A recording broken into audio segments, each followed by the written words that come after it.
ना मैं जात देख रहा हूं ना कुछ देख रहा हूं। मैं कह रहा हूं मजलूम है तो इंसाफ मिलना चाहिए।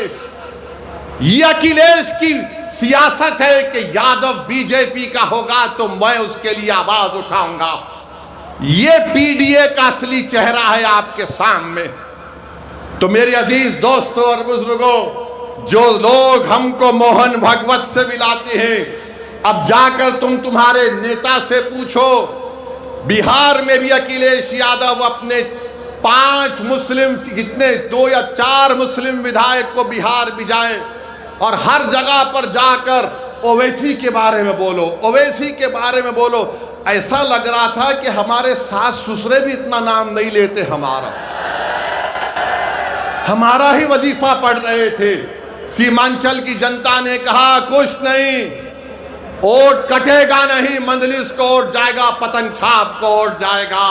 मैं उनसे कहना चाहूंगा, किसी शायर ने अच्छा कहा था कि जाहिद तंग नजर ने मुझे काफिर जाना और काफिर ये समझता है कि मुसलमान हूं मैं। ऐ चश्मे उदू मुझको हिकारत सा ना देख, जिस पे कुदरत को नाज है वो इंसान हूं मैं। जिस पर कुदरत को नाज है इंसान हूं मैं। तुमको नाज होगा अखिलेश पर, तुम अपनी नाज करते रहो। अखिलेश को तड़प है तो मध्य प्रदेश के बीजेपी के मुख्यमंत्री, जहां पर अब यूनिफॉर्म सिविल कोड लाया जा रहा है, जहां पर शरीयत में मदाखलत की जा रही है, उस मुख्यमंत्री की क़यादत में, उसके लिए अखिलेश यादव मोहब्बत कर रहे हैं, उसकी बचाव के लिए आ रहे हैं। बताओ उत्तर प्रदेश के मुसलमानों जो कहते हैं कि नहीं नहीं समाजवादी, अरे समाजवाद नहीं है, ये सिर्फ यादववाद की सियासत है, जिससे आपको निकलकर मजलिस इत्तेहाद और मुस्लिमीन के हक में अपने वोट का इस्तेमाल करना पड़ेगा। आपको और हमको उत्तर प्रदेश में अपनी एक सियासी क़यादत को मजबूत करना है। मैं आपसे गुजारिश करने आया हूं कि जिस तरह बिहार में मजलिस इत्तेहादुल मुस्लिमीन को, बिहार और ख़ास तौर से सीमांचल की आवाम ने मजलिस को अपनाया और मजलिस इत्तेहादुल मुस्लिमीन के अरकान असम्बली को मुंतखब किया, और बिहार के मुस्लिम अक़लियतों ने और सीमांचल की गरीब आवाम ने आपको ये पैगाम दिया कि देखो, हमने मजलिस को अपनाया और अपने इत्तेहाद की ताकत और क़ुव्वत के बलबूते पर हमने मजलिस इत्तेहादुल मुस्लिमीन के 5 विधायक बिहार में हम उनको कामयाब किया। मेरे अजीज़ दोस्तों और बुज़ुर्गों, देश के सबसे बड़ा प्रदेश उत्तर प्रदेश है और यहाँ पर इतनी बड़ी तादाद में मुस्लिम अक़लियत रहती है। आप इस बात का यकीन कर लीजिए कि जब तक आपकी एक सियासी क़यादत, लीडरशिप नहीं बनेगी, जब तक आपके दरमियान से कोई नेता नहीं खड़ा होगा, नाइंसाफ़ी का ख़ात्मा नहीं हो सकेगा। याद रखिए, जलसों में हज़ारों लाखों लोगों को जमा करके, क़रारदादें मंजूर करके, जज्बाती नारे लगाने से गरीब का घर नहीं बचता। अगर एनकाउंटर से बचना है, अगर हमको अपनी मसाजिद की हिफाजत करना है, अगर हम अपने गांव और अपने घर के अतराफ़ में विकास चाहते हैं, अगर हम अपनी बेटियों के लिए तालीम और कॉलेज चाहते हैं, अगर हम अपने बूढ़े लोगों के लिए हुकूमत से एक अस्पताल चाहते हैं, अगर हम इज़्ज़त चाहते हैं, अगर हम बेबाक तरीक़े से अपने दीन पर अमल करना चाहते हैं, तो याद रखिए आपको उत्तर प्रदेश में अपनी एक सियासी क़यादत को बनाना पड़ेगा। और इस बात को ज़हन नशीन कर लीजिए कि जो कोई आकर ये कहता है कि अगर अल्पसंख्यक समाज मुसलमानों की एक सियासी लीडरशिप बनेगी तो इससे फ़िरक़ा परस्ती में इजाफ़ा होगा, मैं ज़िम्मेदारी के साथ कह रहा हूँ, ये लोग झूठ बोल रहे हैं। अगर फ़िरक़ा परस्ती के इस समंदर में आज इस मुल्क को घेरा जा रहा है, जगह जगह पर हमको नुकसान पहुंचाया जा रहा है, तो फिर इसका जिम्मेदार कौन है? इसका जिम्मेदार वही लोग हैं जो पिछले 70 साल से मिल्लत मज़लूमा को ये कह कर सुलाते रहे और उनको रोकते रहे कि नहीं नहीं, आपकी और हमारी लीडरशिप नहीं हो सकती है। हमको नाम निहाद सेकुलर पार्टियों का साथ देना है। बताइए अजीज दोस्तों और बुजुर्गों, हमने 70 साल में हर किसी सियासी जमात के हक में वोट दिया। बताओ हमारा क्या फ़ायदा हुआ? हमारा कोई फ़ायदा नहीं हुआ, हमारा नुकसान बहुत ज़्यादा हो गया है।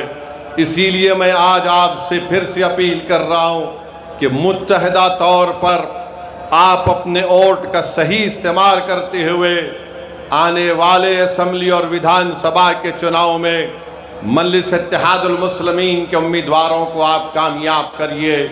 यकीनन हम भी नहीं चाहते कि दोबारा उत्तर प्रदेश में बीजेपी की सरकार बने। मैंने पहले भी कहा और आज भी कह रहा हूं कि अगर कोई हमसे गठबंधन करने तैयार है बीजेपी को रोकने के लिए, तो असदुद्दीन ओवैसी आधे रास्ते तक पैदल चल कर आने तैयार है। हम भी नहीं चाहते कि दोबारा बीजेपी की सरकार यहाँ पर बने। मगर याद रखिए, अगर आप ये समझते हैं कि नहीं समझौता नहीं होगा, तुम्हारा काम सिर्फ वोट डालकर अपने घर में जाकर खामोश बैठ जाना, तो मैं उनसे कहना चाहूँगा कि अब वोट डाला जाएगा मगर वोट नेता बनाने के लिए इस्तेमाल होगा। वोट किसी पार्टी को बचाने के लिए नहीं इस्तेमाल किया जाएगा। मेरे अजीज दोस्तों और बुजुर्गों, अगर गठबंधन होगा, अलायंस होगा, इज्जत और मान सम्मान के साथ होगा, तो यकीनन असदुद्दीन ओवैसी और मजलिस इत्तेहादुल मुस्लिमीन उस गठबंधन के साथ काम करने को तैयार है। हम पूरी कोशिश करने तैयार है कि दोबारा भाजपा की सरकार उत्तर प्रदेश में ना बने। मगर अगर आप ये समझते हैं कि हमारा काम सिर्फ दरी बिछाना है, तो याद रखो अब कोई दरी नहीं बिछाएगा।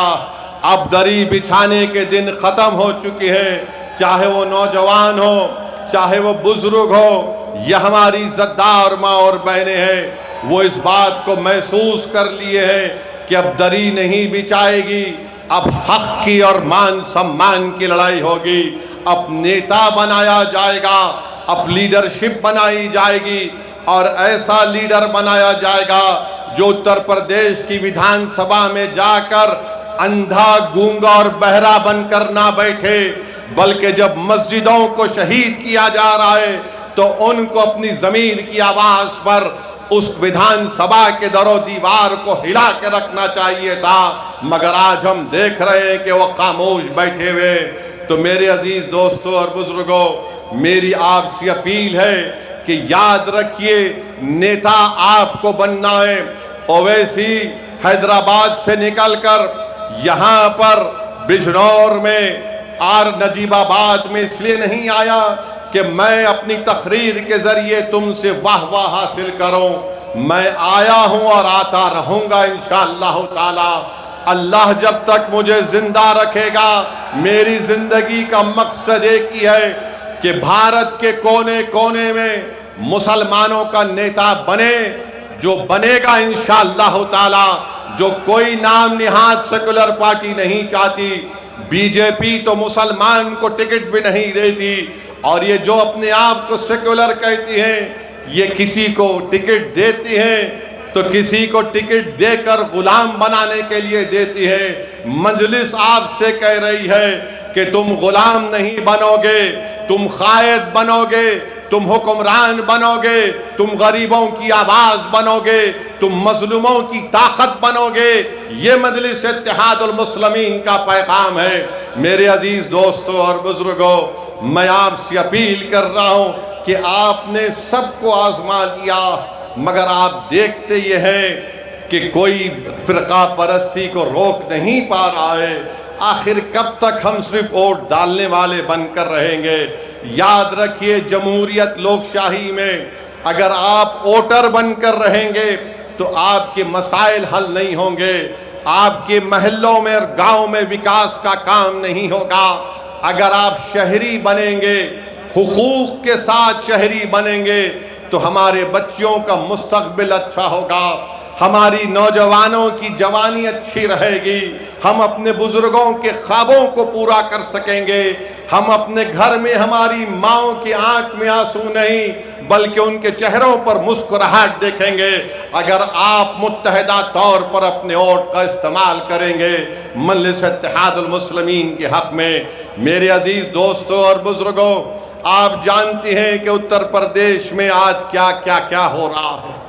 आप बताइए कि 200 साल से मस्जिद है, पुलिस स्टेशन बाद में आया तो मस्जिद को तोड़ने की नोटिस दी जाती है।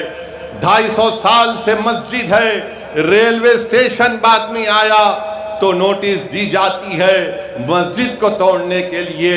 मैं भारत की पार्लियामेंट में खड़े होकर पुकार पुकार कर कह रहा था कि बीजेपी, आरएसएस और नरेंद्र मोदी की हुकूमत ने वक्फ तरमीमी कानून को लाने का एक ही मकसद है कि मुसलमानों से वक्फ की जायदादों को छीन लिया जाए, मस्जिदों को तब्दील कर दिया जाए या फिर मस्जिदों को हमसे छीन लिया जाए।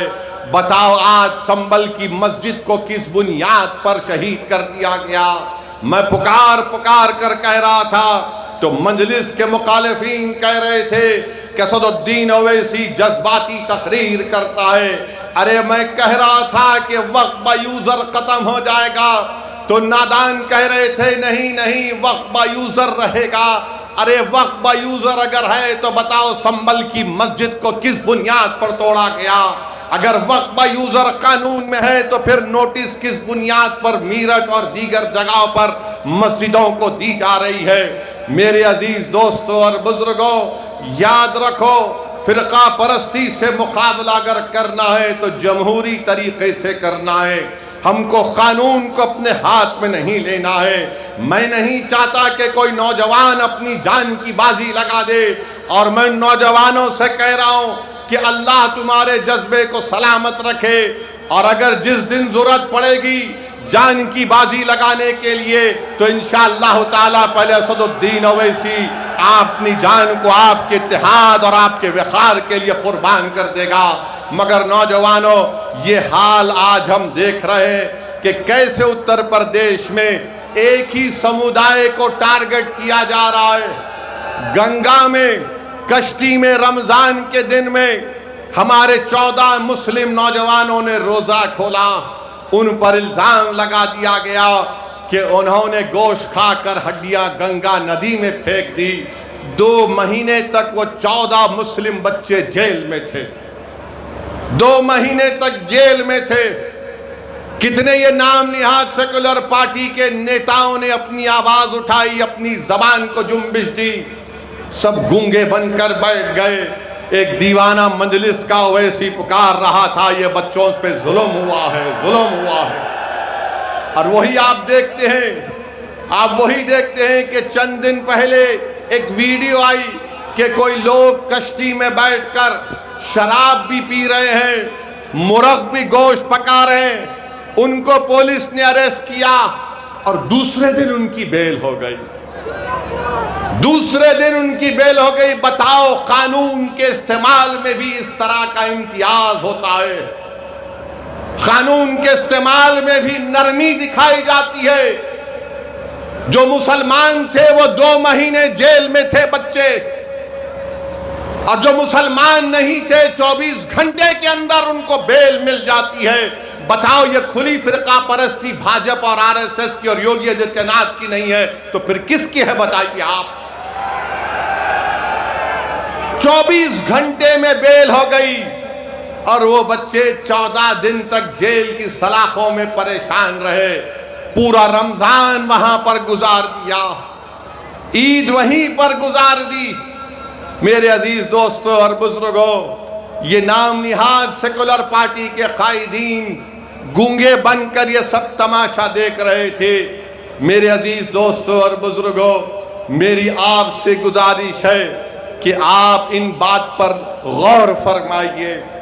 याद रखिए, जब आप यहां से उठकर अपने घर को जाएंगे, मेरी आपसे ये गुजारिश है कि तुम यहां से एक फिक्र लेकर उठो, तुम यहां से एक सोच लेकर उठो, ताकि वो फिक्र और सोच तुम्हारे दिलो दिमाग में इनकलाबी तब्दीली को पैदा कर दे।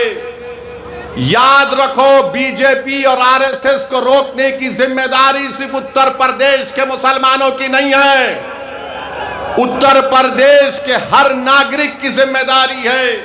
अब चुनाव आ रहा है और जैसा हमारा भाषण खत्म होगा, हमारे दोस्त टीवी पर जाकर जो हमसे बेइंतहा इतनी मोहब्बत करते कि अपने घर में अपने बुजुर्गों से नहीं करते हो, इसी से करते हैं, और टीवी चैनल पर बैठकर बोलेंगे ये हमारे वोट को डिवाइड करने आ रहा है। अरे कौन सा वोट डिवाइड हो रहा है बताओ? कौन सा वोट डिवाइड हो रहा है बताओ? कैसे बीजेपी चुनाव पे चुनाव जीत कर जा रही है?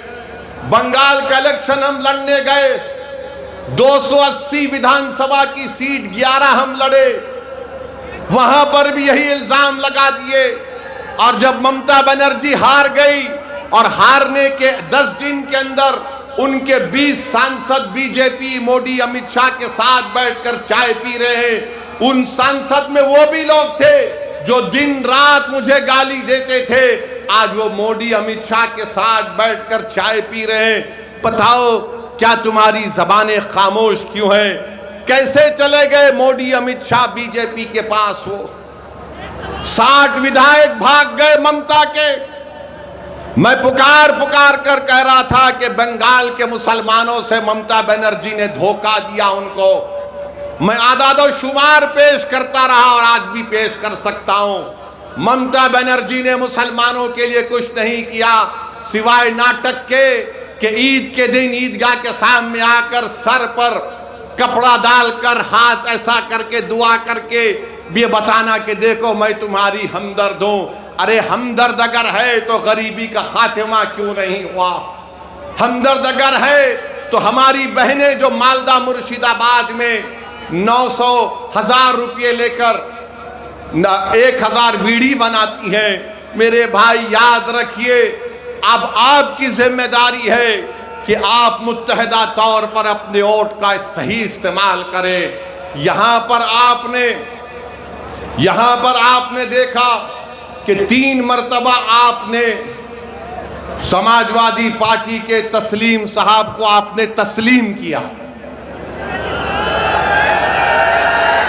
तस्लीम साहब को आपने तस्लीम किया, मगर ये ऐसे तस्लीम साहब हैं जिन्होंने नजीबाबाद की जनता को तस्लीम नहीं किया, मुस्तरद किया।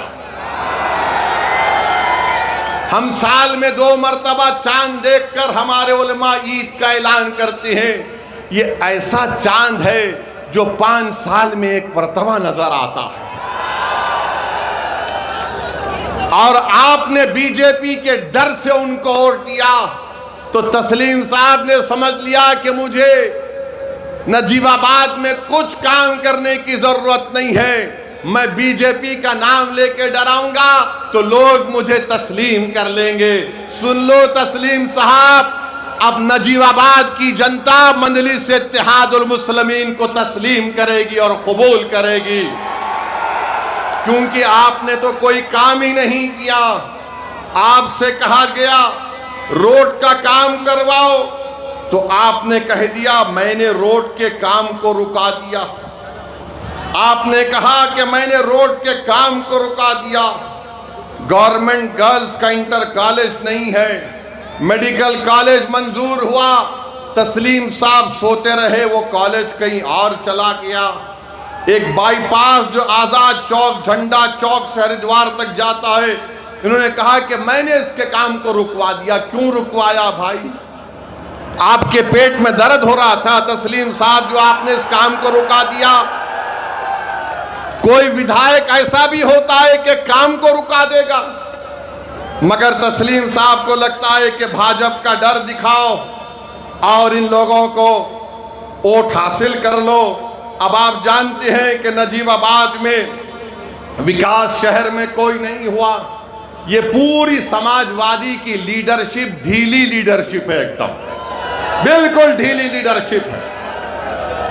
मैं आपसे अपील कर रहा हूं कि नजीबाबाद और बिजनौर जिले के विकास के लिए आने वाले विधानसभा में आप मजलिस इत्तेहादुल मुस्लिमीन को वोट दीजिए। और फिर बाबा ने आकर कहा था यहाँ पर कि इंटीग्रेटेड एथेनॉल प्रोडक्शन का 2017 में फैक्ट्री का संग बुनियाद रखा, 56 करोड़ रुपये खर्चा किए और कहा कि 40,000 लीटर एथेनॉल हर दिन में बनेगा। मार्च 2024 से फैक्ट्री बंद है। बाबा को फिक्र ही नहीं है। मगर बाबा से पूछो तो बाबा बोलेंगे अगर कोई रोड पर आकर, सड़कों पे आकर गुंडागर्दी करेगा तो बर्दाश्त नहीं किया जाएगा। ऐसे करने वालों के साथ पीढ़ियों तक इसका परिणाम भुगतना पड़ेगा। ये बाबा का बयान है। माने उन्होंने कहा था 10 मुहर्रम के जुलूस के बारे में जो शहादत हुई नवासे रसूल इमाम हुसैन की, तो हम बाबा को बताते हैं कि जो 10 मुहर्रम का जुलूस है बाबा, वो नवासे रसूल की शहादत और अहले बैत की शहादत के सिलसिले में जुलूस निकलता है। और हम उनको याद दिलाना चाहते हैं कि वक्त के यजीद ने भी, उस वक्त के यजीद ने भी और इस वक्त के यजीद भी यही समझता था कि कमज़ोरों को ख़त्म करने से कामयाबी मिल जाएगी। सुनो वक्त के यजीदों, करबला से पैगाम आ रहा है कि जिस तरह इमाम हुसैन ने यजीद की ब्लैकमेलिंग को कबूल नहीं किया, जिस तरह इमाम हुसैन और उनके आले रसूल ने हक की सरबुलंदी के लिए अपनी गर्दन को कटाना पसंद किया, आज हम वही इमाम हुसैन का परचम उठाकर वक्त के यजीदों से कह रहे हैं कि हम यजीदों के सामने सर नहीं झुकाएंगे, हम यजीदों के सामने हाथ बढ़ाकर भीख नहीं मांगेंगे, हम अपने हक के लिए लड़ेंगे और इंशाअल्लाह ताला हमको हमारा हक मिलेगा। और याद रखो जालिमों,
अज़ा हो रही थी इसलिए हमने वक्फ़ा लिया।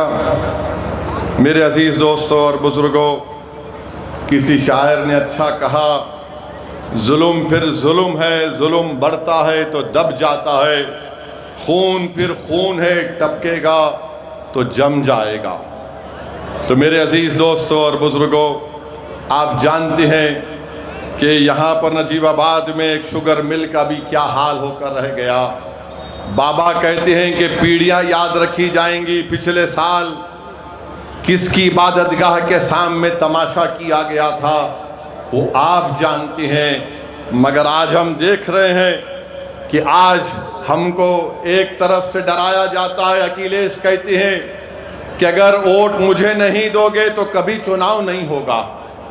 अखिलेश यादव ये क्यों भूल जाते कि जब वो मुख्यमंत्री थे तो आज़ादी के बाद 50,000 मुसलमानों को उनके घर से बेघर कर दिया गया था। वो मुजफ्फरनगर का कांड जब हुआ था, अखिलेश यादव मुख्यमंत्री थे।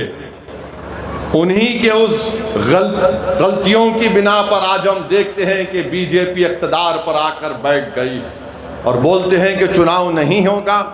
यही बात ममता बनर्जी ने कही थी बंगाल में, मगर आपने देख लिया क्या हुआ। मेरे अजीज दोस्तों और बुजुर्गों, मेरी आपसे अपील है कि जो एक तरफ डरा रहे हैं और दूसरी तरफ हमसे कहा जा रहा है कि तुमको ऐसी सजा देंगे कि तुम्हारी पीढ़ियां याद रखेंगे, हम इनसे पूछना चाहते हैं, पहले अखिलेश यादव से। और अखिलेश यादव की पार्टी में एक साहब ने हमको मोहन भगवत से मिला दिया, मोहन भगवत से हमको मिला दिया। खैर, उसका भी जवाब देता हूं। याद रखो, तुम जो कुछ बोलोगे मैं हर एक का जवाब दूंगा। कोई माइका लाल पैदा नहीं हुआ जो मेरी जबान को रोक सके।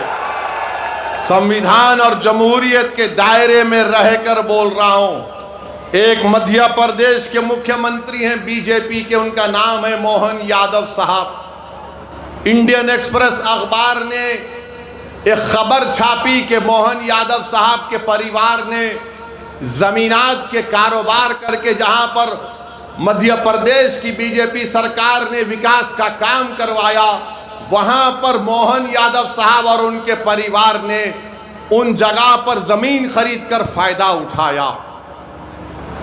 बीजेपी का मुख्यमंत्री है और अखिलेश यादव उनकी ताईद में खड़े हो गए और खड़े होकर क्या किए कि नहीं नहीं, मोहन यादव को हटाने की बात हो रही है। अखिलेश यादव से हम पूछना चाह रहे हैं, वो यादव हैं और आप यादव हैं, तो यादव पे इल्जाम लगा तो आपके दिल और दिमाग में तकलीफ पहुंच गई। संभल में मेरी मस्जिद को शहीद कर दिया गया, नोटिसें दी जा रही हैं, अखिलेश को तकलीफ नहीं होती है। ये समाजवादी पार्टी का पीडीए है कि यादव बीजेपी का होगा तो अखिलेश कूद कर उसकी मदद को जाएंगे। जो यादव नहीं होगा, अखिलेश के पेट में दर्द नहीं होगा। और आप मुझे कहते हैं कि मोहन भगवत से मिलाते हैं। अरे नादानो, तुम्हारे नेता को तुम जाकर पूछो कि बीजेपी के मुख्यमंत्री से तुम्हारे नेता को इतनी मोहब्बत क्यों है, बताओ मुझे। किस लिए मोहब्बत है बताओ। मोहब्बत की बुनियाद जात है। और मैं तुम्हारे लिए पुकार रहा हूं, लड़ रहा हूं।